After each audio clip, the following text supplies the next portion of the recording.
बिस्मिल्लाहिर्रहमानिर्रहीम। अस्सलाम वालेकुम नाज़रीन, प्रोग्राम मुकाबिल में मेरे और आमिर मतीन साहब की तरफ से तमाम देखने वालों को हम खुश आमदेद कहेंगे। आज के मुकाबिल प्रोग्राम के अंदर नाज़रीन, अमरीकी सदर जो है वो सऊदी अरब पहुंचे, उसके बाद अब वो कतर पहुंच चुके हैं। वहां पर भी अरबों डॉलर्स के एग्रीमेंट्स हैं जिनके ऊपर सिग्नेचर्स हो चुके हैं, मगर वो जहां भी जा रहे हैं अपनी हर तकरीर के अंदर इंडिया और पाकिस्तान के दरमियान जो सीज फायर के बदले तिजारत का मामला है उसका तमगा वो अपने सीने पर सजा रहे हैं। पाकिस्तान तो इस पूरी सूरत हाल का खैर मकदम कर रहा है, मगर अगर भारत की बात करें तो वो इस पे सिरे से ही मुकर गया। जैसे इंडियन तर्जुमान दफ्तर खारजा की तरफ से ये स्टेटमेंट जारी किया गया है कि पाकिस्तान के साथ सीज फायर के बदले में तिजारती पेशकश की जो खबर है ये खबर ही गलत है। तो क्या अब यहां पर सवाल उठता है कि इंडिया ने अब अमेरिका के साथ भी अपने सिंग फंसाने का फैसला कर लिया है? इसके ऊपर और खित्ते की सियासत पे हम बात करेंगे, मगर पाकिस्तान के हालात को भी मद्देनजर रखेंगे और खासतौर पे पाकिस्तान की इकोनॉमी के हालात के ऊपर भी बात होगी कि ऐसा बज़ाहिर लगता है, तासुर आ रहा है, बयानात से पता चल रहा है कि शायद पाकिस्तान की इकोनॉमी जो है वो बेहतरी की जानिब गामजन है, मगर अगर हम स्टेट बैंक की बात करें तो वो हुकूमत के कर्जे से बड़ा परेशान है। पाकिस्तान के अंदर हालात क्या है इकोनॉमी के और पॉलिटिक्स के हवाले से, इसके ऊपर हम बात करने जा रहे हैं। लेकिन सबसे पहले आमिर साहब, ऐसा लग रहा है कि इंडिया एक नहीं कई महाजों पर इस वक्त खड़ा होने की कोशिश कर रहा है और शायद जो आंखें वो पाकिस्तान को कभी दिखा रहा था, अब इंडिया की तरफ जो वो उसकी नज़र है अमेरिका की तरफ, वो भी थोड़ा टेढ़ी सी आंख से देखना शुरू उसने कर दिया हुआ है। इंडिया के मामला ये हैं जी, ये इंडिया का जो वर्स्ट नाइटमेयर ये है कि उनका शिमला मुआहदे से लेके आज तक 50 साल से अब ये स्टांस है कि जी ये पाकिस्तान और इंडिया के दरमियान मामला है, ये बामी बायलैटरल इशू है, तो वो बाहर किसी की भी मुदाखलत पसंद नहीं करते। अब सूरत हाल ये हुई कि ये कोई अमेरिका के कहने पे ये जंग बंदी नहीं हुई, ये भारत ने ना सिर्फ अमेरिका को और भी ममालिक को फ़ोन करवा के ये दरख्वास्त की और ये उनकी शिकस्त थी। हमारी शुरू से ही यही पोजीशन थी कि हम जंग नहीं करना चाहते, मगर अगर हमारे पे मसलत की गई तो हम ईंट का जवाब पत्थर से देंगे, और वो पत्थर से दिया। जब पत्थर ज़्यादा हो गए उनका हमने एंटी एयर डिफेंस सिस्टम जो है वो मलियामेट कर लिया, ये कम अज़ कम डिसरप्ट कर दिया, और उनके यहाँ जो मिसाइलों की वो चाड़ हुई। याद रहे कि 50-60 साल से उनके शहरों ने उनके ये देखा ही नहीं था। हमारे यहाँ तो बैटल हार्डन लोग हैं, हमें आदत पड़ गई है दहशत गर्दी की जंग से नबर आज़मा होने के लिए। हमने अफ़गानिस्तान के सारा आफ्टरमैथ भी बर्दाश्त किया हुआ, तो उनको ये आदत ही नहीं थी। कश्मीर के अलावा बाकी जब ये पूरा आप देखें ना, गुजरात, राजस्थान और पूरा पंजाब, कश्मीर, ये जब बमबारी शुरू हुई शहरों के ऊपर, वो ड्रोन आए और रात के वक्त जो है ब्लैकआउट हुआ और मिसाइल गिर रहे हैं, तो उससे जो भगदड़ जो मची, उससे फिर एकदम प्रेशर आया और उनको ये अपनी दरख्वास्त पे ये बंद करवाना पड़ा। अब वो गए हैं फंस कि प्रेसिडेंट ट्रंप जो हैं वो इसका वो ही इज़ ऑन अ रोल कि वो इस वक्त ट्रंप जो हैं वो पिछले चंद दिनों के अंदर जो है, आप देखिए उन्होंने यूक्रेन का मसला भी काफ़ी हद तक वो भी हल होता नज़र आ रहा है, ईरान पे भी स्टांस बदला है। उन्होंने नेतन्याहू को फारिग करके वो मिडल ईस्ट की भी जो है सऊदी अरेबिया से 600 अरब की कमिटमेंट वो ले बैठे हुए हैं, वो गल्फ़ कॉरपोरेशन की उससे भी कर रहे हैं, और वो जो है चीन के साथ भी उन्होंने मसालत कर ली। तो वो क्रेडिट ले रहे हैं कि जी ये मैंने करवाया है। इंडिया पाकिस्तान में अगर दोबारा दिखा सकें कि ये क्या ट्रंप साहब कह रहे हैं जी, अब इंडिया फंस गया है कि वो ज़ाहिर है उनके फ़ॉरेन ऑफिस ने भी ये इनकार किया है कि पाकिस्तान से सीज़ फायर के बदले तजारती पेशकश की खबर गलत है, और बिल्कुल जी उन्होंने ट्रंप का बयान मुस्तरद कर दिया है और तजारत से सीज़ फायर का कोई ताल्लुक़ नहीं है, वो ये कह रहे हैं। मगर ट्रंप को आउट ऑफ द वे जाके वो नाराज़ भी नहीं कर सकते। उनका बहरहाल जो है इस वक्त ट्रेड जो है वो $100 बिलियन से ज़्यादा अमेरिका से है, और अब जो बदलती हुई सूरत हाल में चीन के जो रूस देखे न्यूट्रल है, चीन हमारी तरफ है, अब अमेरिका ही उनका एक सहारा रह गया है। जो उन्होंने अगर आगे असला ख़रीदना है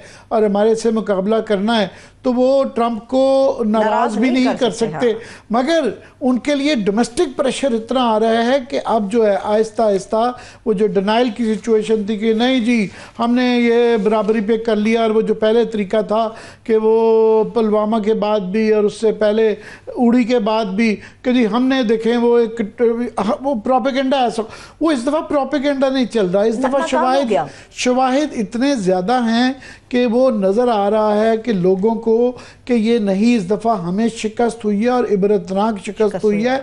वो शवाहिद इस तरह हैं कि आहिस्ता आहिस्ता मीडिया भी बोल रहा है, फिर वो लोग जिनको ये उनके मीडिया ने उम्मीद दिलाई थी कि हम कराची भी फतह कर चुके, लाहौर भी कर चुके और इस्लामाबाद का भी हो गया, तो अब जो वो कब्जा नहीं हुआ और उल्टा नज़र आ रहा है, तो उनके यहाँ अब आवाज़ें आनी शुरू हो गई हैं।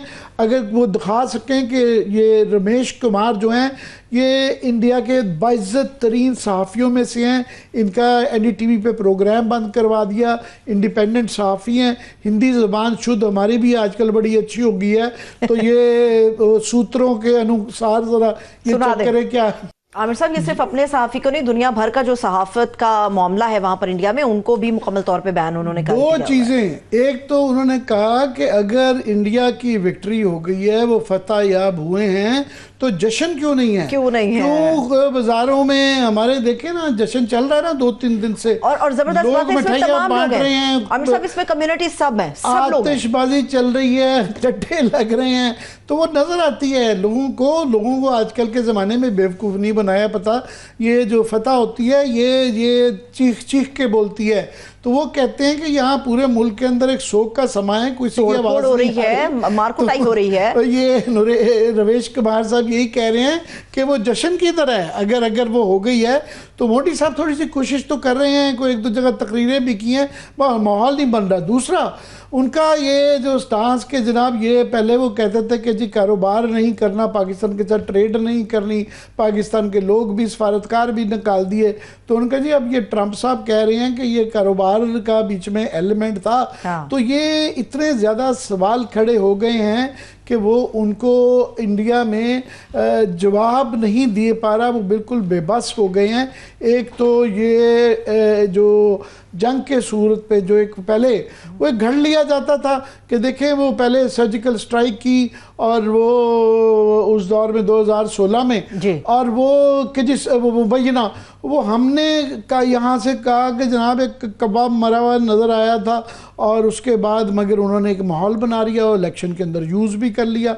2019 में अभी नंदन का वाक़या हुआ, बालाकोट हुआ, सब कुछ हुआ, मगर वो अभी नंदन को वो चाय पिला के भेजा, उसको हीरो बना दिया, फिल्में भी बन गई, और वो उसको मार खा के गया और उसमें फिल्में बना दी, हीरो बना दिया उसको। इस दफ़ा जो है वो उनका प्रोपेगेंडा कारगर नहीं हो रहा, तो एक वो जवाब नहीं दे पा रहे, उनसे जवाब पूछे जा रहे हैं कि जी हमें सबूत दें कि हमने जो है अगर कोई कामयाबी हासिल की है तो सबूत दें। फिर ये है कि आहिस्ता आहिस्ता वो इतलाएँ आ रही हैं, फॉर एग्ज़ाम्पल 5 जहाज़ का जो है वो उन्होंने डिनाई भी नहीं किया, उनके स्पोक्समैन से जब पूछा गया तो उन्होंने टाल दिया कि अभी भी जारी है, तो वक्त आएगा तो बताएंगे नहीं, तो कब आएगा? पूरी दुनिया, असल में पूरी दुनिया में शर्मिंदगी हो रही है।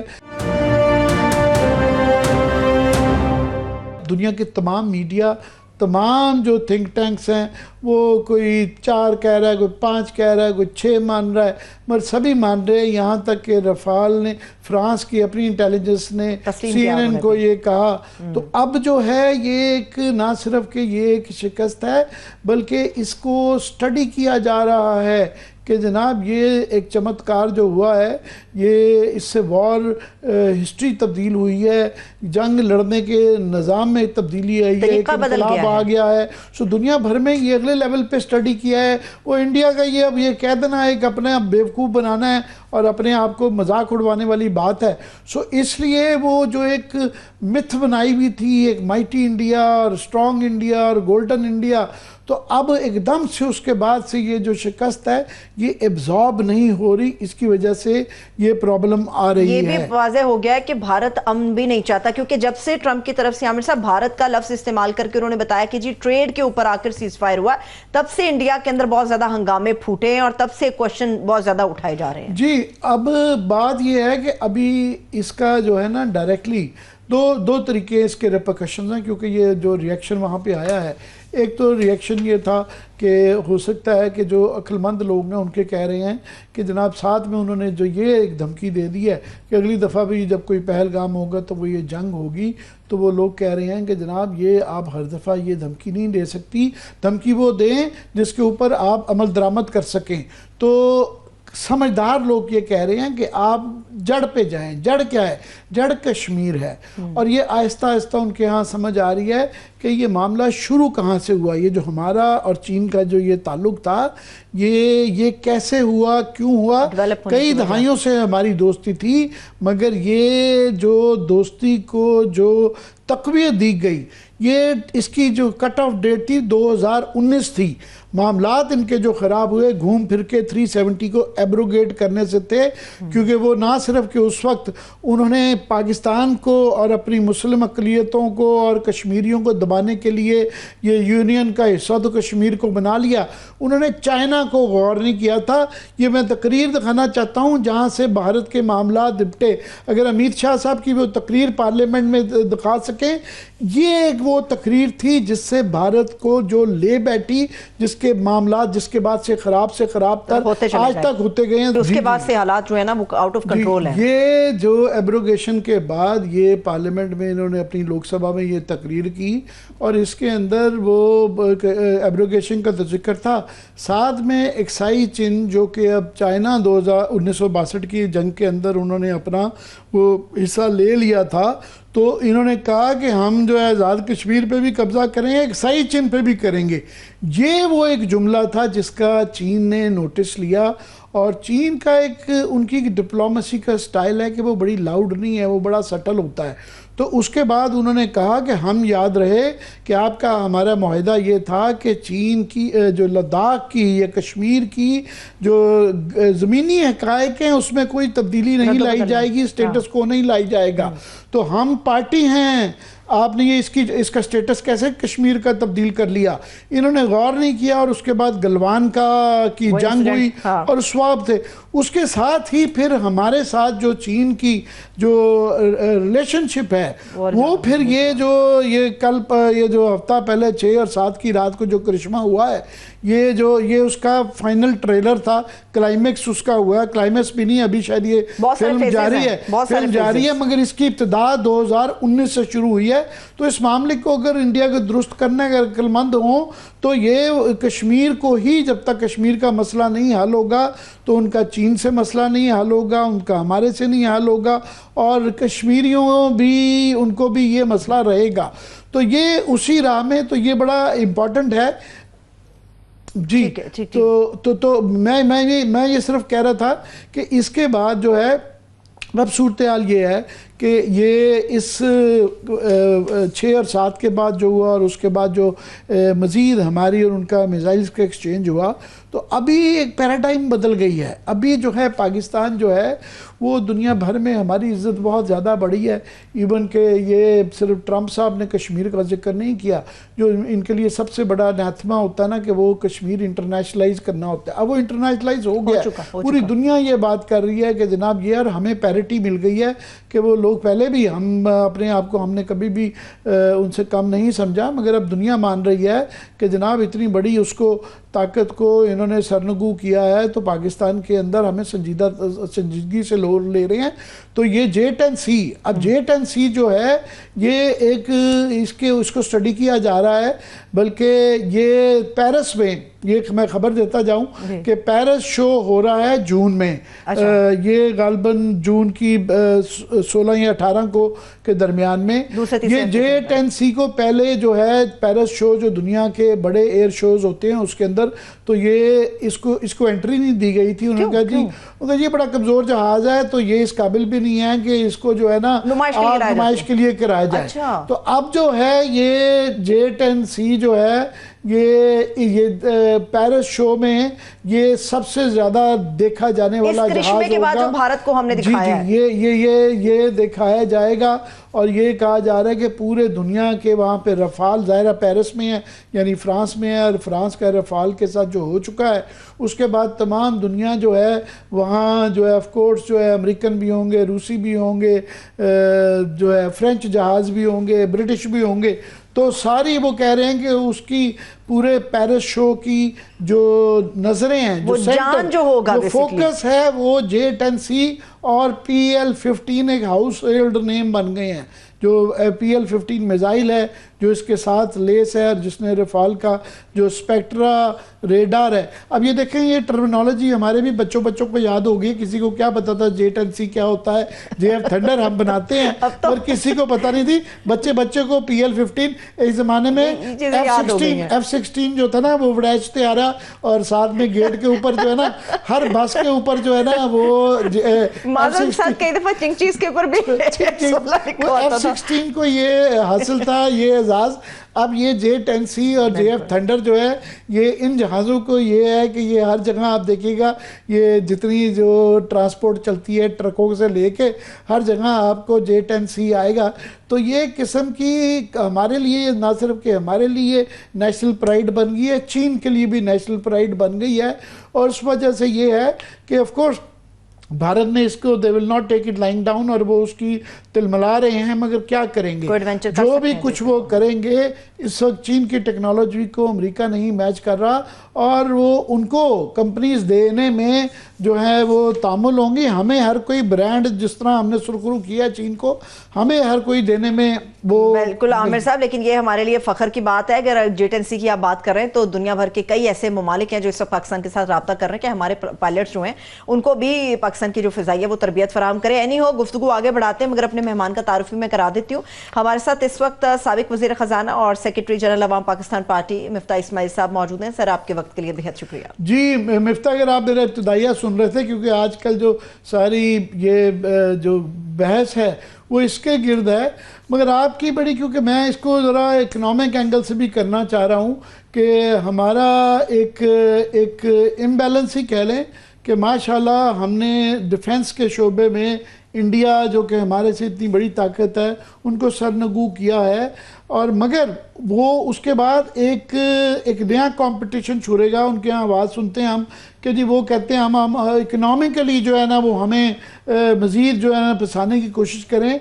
तो इस मुकाबले में जो कि ये रेस ज़्यादा बढ़ गई है, आपके ख्याल में पॉलिटिकली एंड इकोनॉमिकली हमें इसके लिए तैयार करने के लिए क्या करना चाहिए?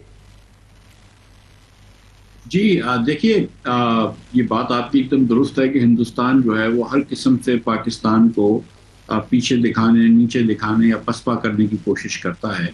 और जब इस बार जब इनको ये शिकस्त हुई है, अल्लाह ताला की मेहरबानी से अस्करी शिकस्त हुई है, फौजी शिकस्त हुई है, तो अब ये माशी जो शोबा जाते हैं उसमें ज़्यादा वो हमारे खिलाफ कोई कॉन्स्पिरेसी करेंगे या कोई साजिशें करेंगे।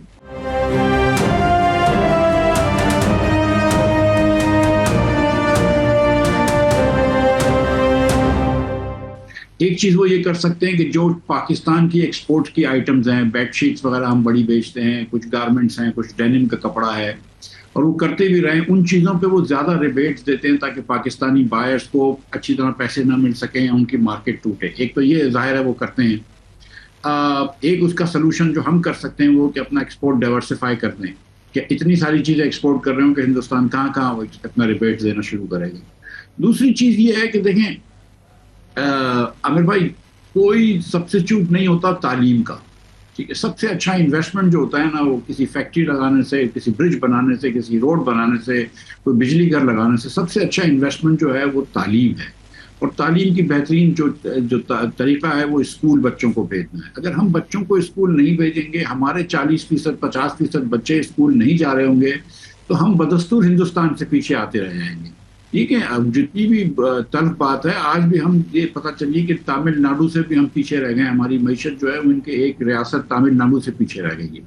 तो अल्लाह ताला की बड़ी मेहरबानी है कि हम ये जंग जीते हैं और हमने अपनी जो है वो अपनी इंफरादियत या अपनी आज़ादी को बरकरार रखा है। और लेकिन हमको इस बात से तो कोई डाउट नहीं होना चाहिए कि हिंदुस्तान के अज़ाइम क्या हैं। आप 8, 9, 10 बिलियन खर्च करते हैं, वो 75 बिलियन खर्च करता है फौज पे। आप ज़्यादा अफोर्ड इसलिए नहीं कर सकते कि आपकी मईशत छोटी है। तो आपको मईशत बढ़ानी होगी इस नेबरहुड में रह के, आपको अमीर होना पड़ेगा। और उसका तरीक़ेकार यही है कि गरीब लोगों को आगे लेकर आएँ, तालीम दें बच्चों को, सेहत दें लोगों को। और ये जो किस्म की नाक़िस हुक्मरानी है हमारी और नाक़िस हुकूमतें हैं, इनसे जान छुड़वाएं। देखें, ये जब तक ये जो लोग आज बरसरे इक़्तिदार हैं ये बरसरे इक़्तिदार रहेंगे तो हम कहीं तक नहीं पहुंचेंगे माज़रत के साथ। मिफ्ता, अभी बात यह है कि ये अभी वक्ती तौर पे हमने उनसे फतह कर ली है हासिल, मगर ये है कि भारत बहरहाल उसको आप हल्का नहीं ले सकते। उनके 650 बिलियन के उनके रिजर्व्स हैं, उनकी $5 ट्रिलियन से ज़्यादा की जो है इकॉनमी है, फिर उनका डिफेंस का बजट $80 बिलियन है हमारे 10-11 के मुकाबले में। तो ये जो हम अभी तक वो जो कहते हैं ना चेपियाँ लगाना कि ये छोटे छोटे वो जो बजट के अंदर हम पेश कर देते हैं, बिल्कुल वो एक तो आप हमेशा ये कहते रहते हैं कि अगर हमने ये लड़ाई लड़नी है और मुल्क को आगे लेके जाना है तो हमें इस्लाहात मेजर जो, और वो भी जो है छोटी नहीं बड़ी सर्जरी करनी पड़ेगी। तो वो बड़ी सर्जरी में अब बजट भी आने वाला है, क्या चीज़ें हैं, पहले भी ज़रूरी था, अब शायद हमारी बका का मसला बन गया है, हमें 1 2 3 क्या करना चाहिए फौरी तौर पे? देखिए, हम जैसे कुछ लोग जब एनएफसी की बात करते थे तो लोग हमको कहते थे तुमको सिर्फ डिफेंस का बजट बढ़ाना है, जबकि ये बात दुरुस्त नहीं है। लेकिन जाहिर है कि अब आपको डिफेंस के बजट की भी अहमियत पता चल गई ना। आपको अगर आप इस नेबरहुड में रह के भारत से आपको वो करना है तो आपको डिफेंस तो एक एडिक्वेट देना पड़ेगा। उस बात को एक सेकंड पार्क कर दें, आप एडिक्वेट डिफेंस देना पड़ेगा, लेकिन भारत जाए बाढ़ में, आपने अपने मुल्क में भी तो आगे बढ़ना है ना, लोगों को भी तो आगे बढ़ाना है ना। एवरेज पाकिस्तानी जो है वो अगर 70% गरीब हो गया एवरेज भारतीय से, या 80% गरीब हो गया एवरेज बांग्लादेशी से, तो वो एवरेज पाकिस्तानी का तो कसूर नहीं है ना, वो हमारी हुक्मरानी का कसूर है। ये नाक़िस हुक्मरानी जिस तरह हो रही है, देखिए गुजारिश ये है कि 18 साल से पीपल्स पार्टी सिंध में हुकूमत कर रही है। आपको सचमुच ये लगता है कि पीपल्स पार्टी का मकसद जो है वो लोगों को आगे लेकर आना है, मुल्क में तरक्की करनी है, सूबे के अंदर बेहतरी लेके आनी है? अगर इनका ये मकसद होता तो आज नजर आ चुकी होती। 11 साल से इमरान खान साहब वो केपी में हुकूमत कर रहे हैं। आप सचमुच ये समझते हैं कि पूरे केपी के अंदर अली अमीन गंडापुर से बेहतर मुनासिब चीफ मिनिस्टर नहीं मिल सकता? सीरियसली कोई बंदा नहीं है। ये मुस्लिम लीग पिछले 18 साल में से 16 साल हुकूमत कर चुकी है पंजाब के अंदर। आज भी पंजाब में 1 करोड़ 10 लाख बच्चा क्यों बाहर है, स्कूल से बाहर है?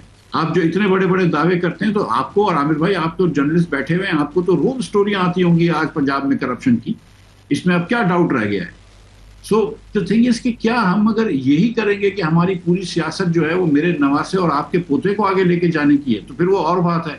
लेकिन अगर मुल्क को कौम को आगे लेकर जाने की है तो फिर हमको वो चीजें करनी है। अब क्या क्या करना है? एनएफसी अवार्ड मैंने कहा है 1-1.5 साल शहबाज शरीफ ने जाया किया, 3 साल क्या 15 साल से ये पता है कि जब तक आप एनएफसी अवार्ड चेंज नहीं करेंगे, जब तक आप सूबों को कहेंगे कि अपना टैक्स खुद लगाओ और कुछ अखराजात में सूबों को कम नहीं लेकर आएंगे, आप बजट डेफिसिट खत्म नहीं कर सकेंगे। बजट डेफिसिट खत्म नहीं करेंगे तो आप ग्रोथ नहीं कर सकेंगे।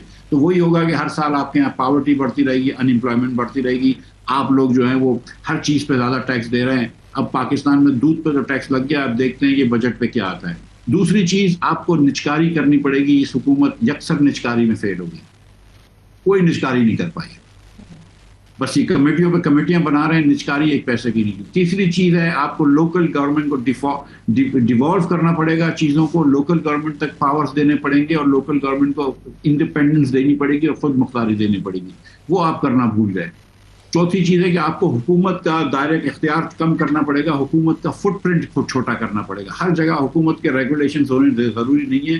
हुकूमत को अपने आपे में रखें, उसको अपने एक जामे में डालें, क्योंकि हुकूमत हमारे लिए कोई हमारे लिए आसानी नहीं पैदा करती है। हम में से अगर कोई भी आप किसी से भी पूछ लें तो कोई ये नहीं समझता है कि पाकिस्तानी पुलिस जो है किसी भी सूबे में है वो हमारे लिए रहमत है। ये लोग समझते हैं ये हमारे लिए जहमत है। तो आपको हुकूमत को छोटा करना पड़ेगा और लोगों को डायरेक्ट कैश ट्रांसफर करें। अगर आप गरीब लोगों को, जिनको आप 20 में पैसे दे रहे हैं, उनको आप 10-15 हज़ार रुपए 25% पाकिस्तानी फैमिलियों को, करोड़ फैमिलियों को पैसे दें, 1500 अरब खर्च करें और ये 1500 अरब आप सूबों के पैसे काटें, लेकिन दें उन 1500 अरब रुपए। लोग अपने बच्चों को खुद तालीम दे देंगे, लोग अपने बच्चों को खुद सेहत दे देंगे। ये मिफ्ता ये बड़ा कंसिस्टेंटली ये बातें करते हैं, मगर ये जो तमाम चीज़ें इन्होंने जिक्र की हैं ये इजियर सेड दैन डन। इसके लिए बड़ी मजबूत गवर्नमेंट चाहिए। फॉर एग्जाम्पल एनएफसी प्रोड्यूसर, जब वो उनसे रब्ता कायम हो तो कनेक्ट कर दीजिएगा। एनएफसी जो है वो बिल्कुल उनकी जो है बुनियादी नुक्ता ये है कि सूबे अपनी जिम्मेदारियां पूरी नहीं करते हैं, और जो एनएफसी का भी निज़ाम है उसके अंदर ये है कि बहुत ज़्यादा बड़ा पोर्शन जो है वो 53% का जो रेशियो वो आया हुआ है वो सूबों के पास चला जाता है वो। सूबे वो अपनी जो उनके एंड पे उनको करना है वो जरूरत तो उसको रीनिगोशिएट करनी चाहिए, और उसके लिए बड़ी पावरफुल गवर्नमेंट चाहिए।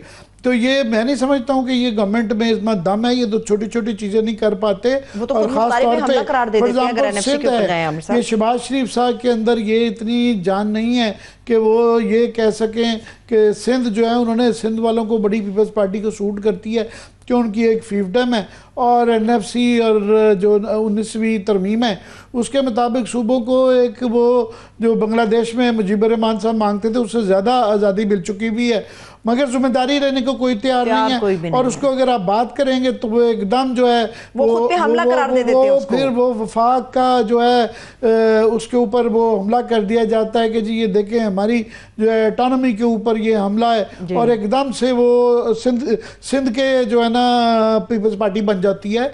तो ये इसके लिए बड़ा ये भी बहुत बड़ा स्टेप है। दूसरा बिल्कुल है तो कहने को बेसिक डेवोल्यूशन, हर एक दुनिया में आज तक कोई मुल्क नहीं है जिसके अंदर जो है बल्दिया के बगैर डेवलपमेंट हो, जो नाला सड़कें हैं वो बिल्कुल मिफ्ता मैं वही कह रहा था कि इसका बजट आ रहा है तो ये इस सिनारियो के अंदर ये भी देखना है कि हमें क्या किन लाइंस पे करना चाहिए।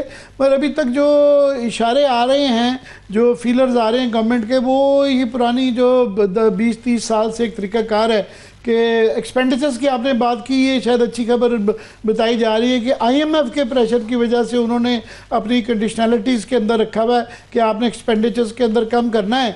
मगर ख़ास तौर पे मैं चाहूँगा कि जो बजट के टारगेट्स बताए जा रहे हैं कि अभी जो है वो पिछली दफ़ा तकरीबन जो है 800 कुछ बिलियन की तो शॉर्टफॉल रही, ओवरऑल शायद 1100 का जून तक ये वो फिगर हो जाएगा। मगर मज़ीद जो है आप उसके अंदर 2000 अरब रुपए का और टारगेट तकरीबन रफली 1,500 अरब रुपए का जो डाल रहे हैं, तो ये क्या जिन लाइंस पे बताया जा रहा है ये ठीक हैं? कहाँ से ये बजट उन्हीं पुराने जो पहले पकड़े गए हुए हैं सैलरीड क्लास वगैरह उन्हीं को ही निचोड़ा जाएगा या कोई और तरीके हैं? कोई और तरीका नहीं है, क्योंकि जो बाकी तरीके हैं उनको आप रिजेक्ट कर चुके हैं। आपने ये डिसाइड किया है कि सैलरी क्लास से ही मैंने टैक्स लेना है, और इस बार इस 500 अरब रुपए से ऊपर तकरीबन 600 अरब रुपए तक इनसे लेंगे आप।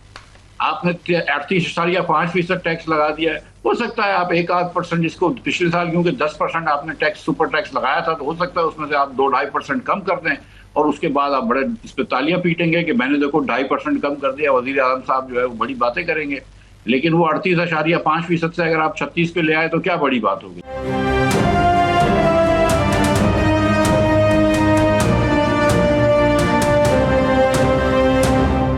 आपको ये देखना है कि क्या आप हजारों एकड़ की ज़रई अराजी रखने वाले लोगों से टैक्स लेने के लिए रेडी हैं या नहीं है। जब आप उसका आंसर हमको सबको पता है कि आप वो नहीं लेना चाहते। आप क्या दुकानदारों से टैक्स लेने के लिए रेडी हैं? जवाब उसका भी हमको पता है। क्या आप बड़े बड़े रियल एस्टेट प्रोजेक्ट से टैक्स लेने के लिए रेडी हैं? जवाब उसका भी हमको पता है। क्या आप प्रॉपर्टी के ऊपर टैक्स लगाने के लिए रेडी हैं? जवाब उसका भी हमको पता है। ना आप अखराजात कम करने के लिए रेडी हैं। ये जितना भी IMF कह ले, मैं आपको बताऊं ये PHDP में जितना ये खर्च कर सकते हैं, इस बार बहुत कम खर्च हुआ है इनसे, तो वो थोड़ा बहुत उधर रख लेंगे। ये अपने MNAs और MPAs के प्रोजेक्ट्स नहीं कम करेंगे। बहुत कम कर लिया तो जामिर बादशाह जरूर कम कर लेंगे, लेकिन अपने प्रोजेक्ट्स कम नहीं करेंगे। ये अपनी बोटी जो है ना उसके लिए मुल्क का बकरा हलाल करते हैं। ये आप देख लीजिए कि 3500 अरब रुपया सिंध में हुकूमत में खर्च करता है। मुझे बता दीजिए किधर लगाता है ये आपने शो के प्रोजेक्ट्स बनाने हैं पंजाब में, ग्लास ट्रेन बना दी, एयर एम्बुलेंस लगा दी। जो सिंपल चीज है कि एयर एम्बुलेंस के पैसों से अगर आप 300 सुजुकी एम्बुलेंस डाल देते तो ज्यादा जाने बचा लेते, लेकिन जाहिर है आपको शो करना है तो वो वाले प्रोजेक्ट्स करेंगे। लेकिन मैं आपको ये बता रहा हूँ कि जो बेसिक रिफॉर्म्स हैं जिससे मुल्क के अंदर तालीम बेहतर हो, सेहत बेहतर हो, आम आदमी की जिंदगी बेहतर हो, वो नहीं होगा। इस बार 6 या 5% का इन्फ्लेशन अगले साल या 7% का प्रोटेक्ट करेंगे, 1-2% ग्रोथ होगी, 10% ये बढ़ा सकेंगे। लेकिन मुझे नहीं लगता कि इतना भी इनका रेवेन्यू बढ़ेगा। अखराजात आप देख लीजिएगा कि बढ़ा लेंगे ये। और हुकूमत का असल टैक्स वो होता है जो अखराजात होते हैं जो वो खर्च करती है, क्योंकि वो कहीं ना कहीं से ले रही होती है, या डेट ले रही होती है या टैक्स ले रही होती है। तो ये पैसे छापेंगे या डेट ले लेंगे। लेकिन ये मुझे मुझे इस हुकूमत की इस साल की कारकर्दगी देखने के बाद मुझे कोई इनसे बहुत अच्छी उम्मीदें नहीं है। मिफ्ता, आप ये जब बातें कर रहे हैं, हम भी थोड़े से कोई फिगर्स बताते हैं तो बड़ा बुरा मनाया जाता है।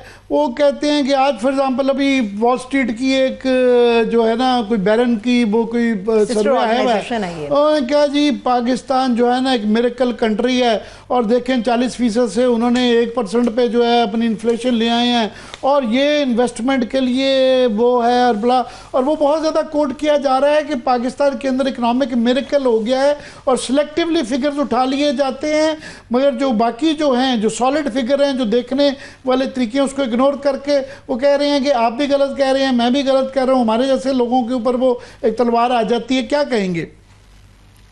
यार देखें आमिर भाई, मुझको भी छोड़ दें और आपको भी छोड़ दें, ये जो 8 लाख पाकिस्तानी बच्चा रोजगार के लिए पाकिस्तान से बाहर जा रहा है, ये क्यों जा रहा है? अगर यहाँ पे दूध शहद की नहरें बह रही हैं, ये ऐसा क्यों होता है कि जब लीबिया से, अफ्रीका से, यूनान या इटली कश्ती जाती है और खुदा न खास्ता जब कुछ अरसे बाद वो कश्ती उलट जाती है, कभी ना कभी हो जाता है हादसे, तो उसके अंदर आधे से ज्यादा पाकिस्तानी क्यों निकलते हैं? उसमें हिंदुस्तानी क्यों नहीं होते? उसमें बांग्लादेशी क्यों नहीं होते? उसमें सुडानी क्यों नहीं होते? उसमें इथियोपियंस क्यों नहीं होते? उसमें मेरे और आपके भाई बहन क्यों होते हैं पाकिस्तानी?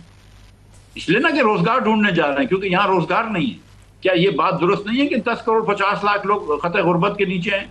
क्या ये बात दुरुस्त नहीं है कि एक साल इनके अंदर 1.5 करोड़ लोग और गए खतरे गुर्बत के नीचे? क्या ये बात दुरुस्त नहीं है कि आज पाकिस्तान में अनएम्प्लॉयमेंट और बढ़ गई है मजीद, और हर साल अनएम्प्लॉयमेंट बढ़ रही है? क्या ये बात दुरुस्त नहीं है कि पिछले 3 साल से औसतन पाकिस्तानी हर साल गरीब होते जा रहा है? क्या ये बात दुरुस्त नहीं है कि आपकी कुव्वत खरीद कम होती जा रही है? जब आप ये कहते हैं कि अफरात ज़र कम हुआ, महंगाई की रफ्तार में कमी आई है, और लोग आप कहते हैं कि भाई हुकूमत का बयानिया नहीं बिक रहा। हुकूमत का बयानिया इसलिए नहीं बिक रहा कि गो के महंगाई की रफ्तार जिस तेजी से बढ़ रही थी महंगाई, वो उसमें कमी जरूर आई है, लेकिन लोगों की कुव्वत खरीद उससे ज्यादा कम हो गई है। तो आप आज नहीं खरीद सकते वो चीजें जो आप पिछले साल खरीद सकते थे, क्योंकि आपकी आमदन कम हो गई है। तो हुकूमत को ठीक है, आप इश्तिहार में आप 60 पेज के इश्तिहार निकाल सकते हैं, हुकूमत निकाल रही है, लेकिन 60 पेज के इश्तिहार निकालने के बाद भी एक प्रोविंशियल असेंबली की सीट जीत के दिखाए ना फॉर्म 45 पे। जी वो बिल्कुल के घूम फिर के जो बुनियादी जो इंडिकेटर्स होते हैं, पैमाना यही है जो आपने कहा कि 44% जो है ये पावर्टी है और 22% जो है गालबन वो जो सेंसस आया था अनएम्प्लॉयमेंट है, और सबसे ज़्यादा यूथ जो है 2 करोड़ के करीब जो है उसके अंदर यंग लोग हैं ज़्यादा। फिर वो घूम फिर के आ जाता है कि जी देखें ये तरसीलात बड़ी अच्छी बात है कि तरसीलात आ रहे हैं, पर उसमें गवर्नमेंट का क्या कमाल है? तो गवर्नमेंट का कमाल ये है ना कि यहाँ पे क्योंकि मईशत आपने एकदम स्लो रखी है, आप रिफॉर्म नहीं कर रहे, यहाँ पे रोजगार नहीं है, तो लोग मजबूरन बाहर जा रहे हैं मुल्क के। जब लोग मजबूरन बाहर जा रहे हैं मुल्क के, तो फिर लोग तरसीलात बढ़ा रहे हैं। ये कमाल है हुकूमत का कि आपने मुल्क का इतना अबतर हाल कर दिया है कि ज्यादा से ज्यादा लोग हमारे जो नौजवान हैं वो कोशिश करते हैं कि बाहर चले जाए, जो जा सकता है वो चले जाता है। ये आपने हाल किया हुआ है। आपने कभी ये सोचा है कि यहाँ पे पाकिस्तानी जो है उसको आपने किस तरह नौकरी देनी है? यहाँ पे जो पाकिस्तानी है उसको आपने किस तरह आगे लेकर आना है? आप तो ये नहीं सोच रहे। जी मिफ्ता, मैं एक चीज़ समझना चाहता हूँ कि हमारे दोस्त हैं कुलीग शहबाज राना, उनकी मैं खबर देख रहा था, उन्होंने कहा कि ये जो बजट बनाने जा रहे हैं उसके अंदर जो एक्सचेंज रेट है वो डॉलर का 290 के ऊपर जो है ना वो रख रहे हैं कि जी 3.6% की डिप्रीसिएशन। तो ये आपको आवाज़ आ रही है? जी मुझे आवाज आ रही है। ये जो 290 का डॉलर रख के सारी जो प्लानिंग की जा रही है, हम तो काफ़ी लोग ये कह रहे थे कि ये असूली तौर पे अपने से ओवररेटेड है, तो ये नीचे आना चाहिए था, मगर ये तो फिर खुद पुश कर रहे हैं ऊपर ले जाने के। इसके पीछे क्या इसरार है? मुझे लॉजिक जरा समझाएं। ये देखें, ये एक हुकूमत का एस्टिमेट होता है, IMF से कुछ बात की होती है, कुछ IMF के अपने एस्टिमेट्स होते हैं, कुछ हुकूमत के एस्टिमेट्स होते हैं, कुछ स्टेट बैंक के एस्टिमेट्स होते हैं। और इसका ये मतलब नहीं है कि हुकूमत ने इसको टारगेट किया हुआ। इसका ये मतलब है कि हुकूमत का ये ख्याल है कि एवरेज, अगर ये 290 कह रहे हैं तो हुकूमत का ये ख्याल है कि एवरेज डॉलर की वैल्यू जो है ये 290 हो जाएगी। ये इनकी एक्सपेक्टेशन होती है हमारा इन्फ्लेशन देख के, हमारी फॉरेन करेंसी की हालात देख के। ये एक कोशिश होती है, इसका ये टारगेट नहीं है। मगर ये इंडिकेट क्या करता है इकोनॉमी के पॉइंट ऑफ व्यू से, ये कोई अच्छी मुस्बत बात है या मनफी बात है? देखिए, अगर आपका रुपया नीचे जा रहा है तो ये अच्छी बात तो नहीं है ना। लेकिन अगर आपका रुपया नीचे जा रहा है, आपको इसलिए लग रहा है कि, गुजारिश ये है देखिए आमिर भाई कि हमने पिछले दौर में बहुत कर्ज लिया हुआ है, वो कर्ज हमको वापस करना है, और अब तक हमको पाकिस्तानियों को बहुत ज्यादा नया कर्ज नहीं मिलता है। नया कर्ज नहीं मिलता है तो हम मार्केट से डॉलर उठाते हैं तो रुपया प्रेशर पे आ जाता है, उसकी वजह से ये हुआ है। अल्लाह ताला का ये शुक्र है, मैं आपको सच बताऊं कि थोड़ा सा हमारा जो है वो इम्पोर्ट जो है वो स्लो है, और हुकूमत ने इम्पोर्ट को स्लो रखा हुआ है, मईशत को स्लो रखा हुआ है, और थोड़ी सी तरसीरात ज़र आ गई हैं, तो जिसकी वजह से हमारे पास ये डॉलर अवेलेबिलिटी है कि जिसके तहत हम पैसे वापस कर सकते हैं। लेकिन हमारी कोशिश ये होनी चाहिए कि हम तो अखराजात कम कर लें। जब तक हम बजट डेफिसिट कम नहीं कर सकेंगे, हमारा करंट अकाउंट डेफिसिट कम नहीं होगा, वो इसका आपस का रिलेशन होता है। लेकिन अब हमारे जो पिछले गुनाह हैं उसकी सजा तो आज हमको मिल रही है ना। जब आप बार बार कर्ज ले रहे हैं तो आज आपको जो कर्ज वापस करने जा रहा है उसकी वजह से आपके डॉलर रुपए पे प्रेशर आ जाता है। जी, वो मैं देख रहा था कि 75 खरब के करीब जो है ना वो ये हमारा कर्जा बढ़ गया हुआ है। मैं लास्ट ही आपसे समझना चाहूँगा कि ये जो टैरिफ वॉर जो चल रही है उसका एक नेक्स्ट गियर लगा है। चीन और अमेरिका के दरमियान अब तस्फिया हो गया है कि जी 90% उन्होंने जो है वो 35% कर दिए और चीन ने 10% जो है टैरिफ रखे। तमाम मुल्क नेगोशिएट कर रहे हैं। इसमें हमारे लिए मुश्किलात भी हैं, अपॉर्चुनिटी है, मुश्किलात हैं, हमें उसके साथ कैसे इसके साथ नबरआज़मा होना चाहिए? देखिए, मैं सच्ची बात बताऊं कि ये जो जंग में आपको जीत मिली है ना, इसका बड़ा फायदा होगा। जो एक हिंदुस्तान को लोग का एक हवा बना हुआ था, हिंदुस्तान के अंदर भी एक गुरूर सा आ गया था, एक एरोगेंस आ गई थी, और दुनिया के अंदर भी बड़ा हिंदुस्तान का वो आ गया था। तो आप सबको समझ में आई कि हिंदुस्तान जो है वो कोई जिन नहीं है, पाकिस्तान ने इनकी भी फैटी लगाई है, तो थोड़ा सा रिस्पेक्ट बढ़ जाता है। मैं आपको सच्ची बात बताऊं, देखिए हमारा रिस्पेक्ट कम हो जाता है जब हमारा वजीर आजम हर जगह जाके पैसे मांगता है, ये बात दुरुस्त है। लेकिन अगर आप एक जंग जीत के आए हो तो थोड़ी सी इज्जत बढ़ जाती है। तो मेरा ये ख्याल है कि अल्लाह ने चाहा तो एक अच्छा अमेरिका से माहिदा हो जाएगा। थोड़ी सी अभी हमारी वो बन गई है क्रेडिबिलिटी, तो इंशाल्लाह अल्लाह खैर करेगा। और मिडल ईस्ट के ममालिक में भी जो है ना हमारी फौज की इज्जत बहुत बढ़ गई है। तो ये आई थिंक कि हम अमेरिका से एक अच्छी ट्रेड डील तो कर सकेंगे। कम से कम आज हमारे अफवाज ने या एयरफोर्स ने तो कम से कम ये ग्राउंड दे दिया है कि आई मीन द पॉलिटिशियंस को इन्होंने समझ लीजिए कि पेनल्टी स्ट्रोक दे दिया है। अब यहाँ से ये गोल मिस ना कर दें तो अच्छा है। जी, बहुत बहुत शुक्रिया मिफ्ता, आपने बड़ी हमने जरा वाइड रेंजिंग चीज़ों पे गुफ्तगू की, बहुत शुक्रिया। Thanks so much Miftah Ismail, thanks so much Aamir साहब। देखने वालों का शुक्रिया, अपना ख्याल रखिए, खुदा हाफिज़।